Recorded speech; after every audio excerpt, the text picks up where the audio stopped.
দেখেন আমাদের প্রত্যেকটা জায়গাতে এভাবে আমাদের সাধারণ জনগণকে প্রতিবাদ করতে হবে, প্রতিবাদ করা উচিত। কিন্তু প্রতিবাদের নামে যে আমাদের দেশের সম্পদ নষ্ট করা বা গাড়ি ভাঙচুর করা, এটাতে আমি একমত না। একজন ড্রাইভার বা হেল্পারকে ওনারা হয়তো ভাড়া বাড়িয়েছেন 100 টাকার জন্য, আপনি কি করতেছেন? পুরো গাড়িটা ধ্বংস করে দিলেন, দেশের সম্পদ নষ্ট করলেন। আচ্ছা, এখানে যেসব লোকগুলো আছে তারা কি একটা গাড়ি কিনতে পারবে?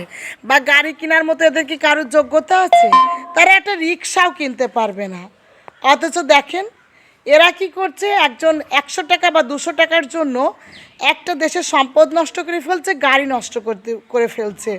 অথচ আমাদের উচিত ছিল কি? আমাদের উচিত ছিল সিন্ডিকেট ভাঙা, আমাদের উচিত ছিল তেলের সিন্ডিকেট ভাঙা, ডিজেলের সিন্ডিকেট ভাঙা, বা এই যে গাড়ির যারা হচ্ছে টিকিট কালোবাজারি করছে তাদের সিন্ডিকেট ভাঙা। কিন্তু আমরা এই সিন্ডিকেট তো ভাঙছি না, বরঞ্চ আমরা যেখানে যেভাবে পারছে আমাদের দেশের সম্পদগুলো ভেঙে নষ্ট করে ফেলছি।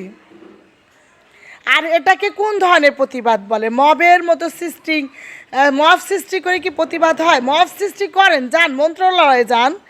এই যে ওই মন্ত্রী সাহেব যে একবার এক এক ধরনের কথা বলছে, ভাড়া 20 থেকে 30 টাকা কমাইছে, ভাড়া বেশি নেয়নি, এই লোককে গিয়ে মব সৃষ্টি করেন। এই লোকের কাছে গিয়ে সাধারণ অসহায় মানুষ যার স্বপ্ন তিলে তিলে একটা দুইটা করে গাড়ি তৈরি করা, রাস্তায় গাড়িগুলো ছেড়ে দেওয়া, গাড়ির লোকেরা কি করছে?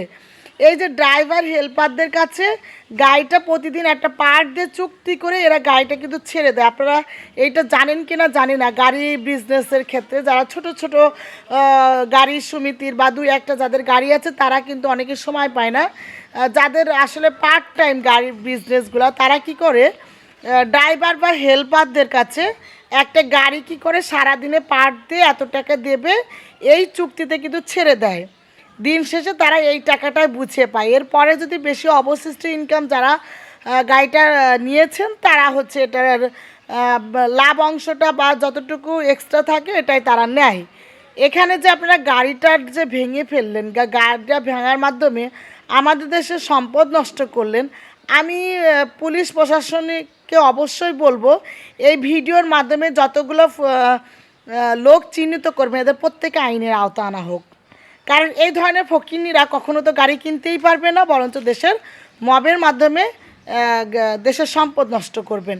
কেন? আপনারা চাইলে ওই গাড়িওয়ালার যে টাকাটা বেশি এক্সট্রা চেয়েছে বা যিনি ড্রাইভার ওনাকে ধরতে পারতেন। আর পাশাপাশি যেখানে তেল পাওয়া যাচ্ছে না, ডিজেল পাওয়া যাচ্ছে না, অকটেল পাওয়া যাচ্ছে না, সেখানে এই গাড়ির ড্রাইভাররা বা কী করবে বলেন? কারণ আমাদের দেশে তো সব জায়গাতেই সমস্যা এখন তৈরি হয়েছে।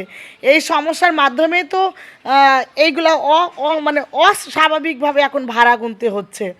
দেখেন আওয়ামী লীগ সরকার যখন ছিল, হ্যাঁ আমাদের রোডে যেমন ভাড়া ছিল 650 টাকা, 100 টাকা ঈদ উপলক্ষে নিত।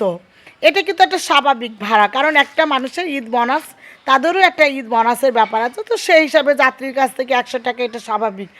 কিন্তু 650 টাকার ভাড়া যখন 1500 টাকা এই বছরে হচ্ছে, বা এই বছরে মানে এই এত বছরের জীবনে এটা আসলে অস্বাভাবিক একটা ভাড়া।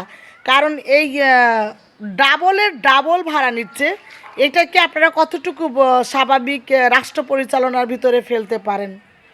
তো আপনারা না বেশি বেশি করে যে বলতেন ধান লাগান, লাগানোর আগে ধান লাগান, এখন ধান না লাগাই তেল লাগান, লাগানোর আগে তেল লাগান। তেল লাগালে কি হবে জানেন? এই যে এরকম দেশের সম্পদ ভাঙা লাগবে না। তো আমি সর্বশেষ বলবো এই টুকাইগুলাকে আপনারা অবশ্যই আইনের আওতায় নিয়ে এসে এদের শাস্তির ব্যবস্থা করুন। তো সকলে ভালো থাকবেন, সুস্থ থাকবেন।